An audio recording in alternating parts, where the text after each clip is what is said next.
Future of Global Education in India and Japan, Exchanging Knowledge and Innovation, AI and the Future of Jobs.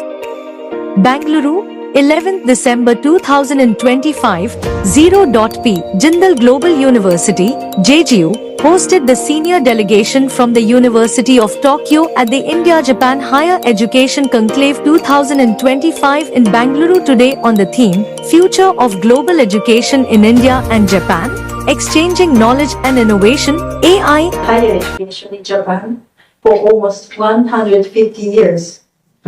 We are constantly ranked number 1 in the nation, and the Times Higher Education currently places us 26th in the world. We are proud of these achievements, but we also acutely recognize the need to move forward in both education and research to ensure continued excellence. To do so, we, as well as other universities in Japan, believe that deeper collaboration with India is essential, especially with a nation that has achieved such remarkable growth in recent years. So I am standing here this evening because, based on the long and deep ties between two countries, we hope to provide more opportunities for the young minds of India to study at Japanese universities. India and Japan have shared culture and deep connection throughout their history, as Vice Chancellor Raji Kumar pointed out. Many years ago, Bangalore was situated with the Indian Institute of Science, which is today a premier science and technology institution. And after that, thanks to the state auspices and also to the private sector, we now have more than 30 universities in Bangalore itself. A few of them in the public domain and many of them which are private universities. And these universities offer a broad range of programs ranging from engineering to law, medicine, basic sciences and humanities. So the kind of skilled manpower that we have in Bangalore is probably the best in the country. It was interesting to hear Dr. Rajkumar say that the number of Indian students in Japan are only 1,500. I think that this is a great opportunity for the University of Tokyo to strengthen its relationship with Indian universities generally and more particularly in Delhi and in Bangalore, and provide a forum for our students to educate themselves in STEM and other scientific educational practices, because that will help them to acquire.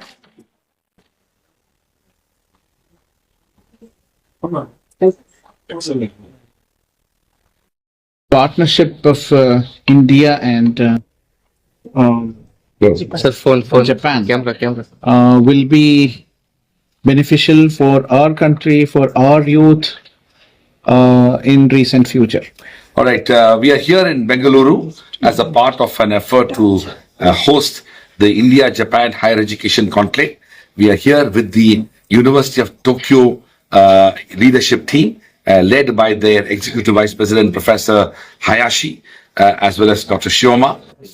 The vision of this visit of the University of Tokyo to India is to strengthen and deepen and expand the relationship between both the countries. There are 5 specific objectives of the visit. First is that the University of Tokyo would like to explore and develop a deeper understanding of the Indian higher education system and the Indian wider ecosystem for learning and the pursuit of various degree programs across Indian universities and colleges.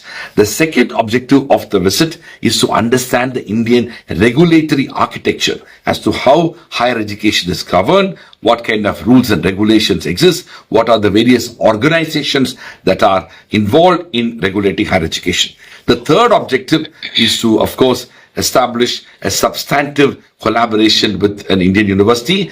We are very fortunate that we are the first Indian university where the University of Tokyo has signed an agreement where we are looking at a short-term study abroad program where our students will be proceeding to the University of Tokyo in summer 2026. The fourth objective of this visit is to engage with the widest form of stakeholders across the education system. And that's why we had this conclave focusing on India, Japan higher education in Delhi, in Ahmedabad, and then today in Bangalore. If you look at this conclave, it has attracted the finest educators of India, including school principals, college principals, school educators, counselors, as well as university deans and vice chancellors and others as a part of the conversation, both as panelists and also participating in the conversation.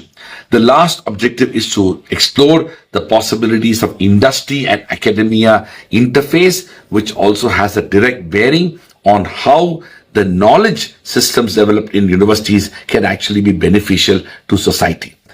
It is also important to mention that the visit of the University of Tokyo to India falls very closely with the wider, ambition and aspiration of both India and Japan to build strong and substantive ties at the geopolitical level. As you are aware, both the Indian Prime Minister as well as the Japanese Prime Ministers, not just the current one, but also the past Prime Minister, including the late Prime Minister of Japan, Shinzo Abe, they have laid the foundations for a very strong relationship between India and Japan. Already, Japanese corporations have developed and are expanding their presence in India. Indian companies and corporations are also looking at Japan. The higher education piece is one of the missing pieces that this visit is trying to address.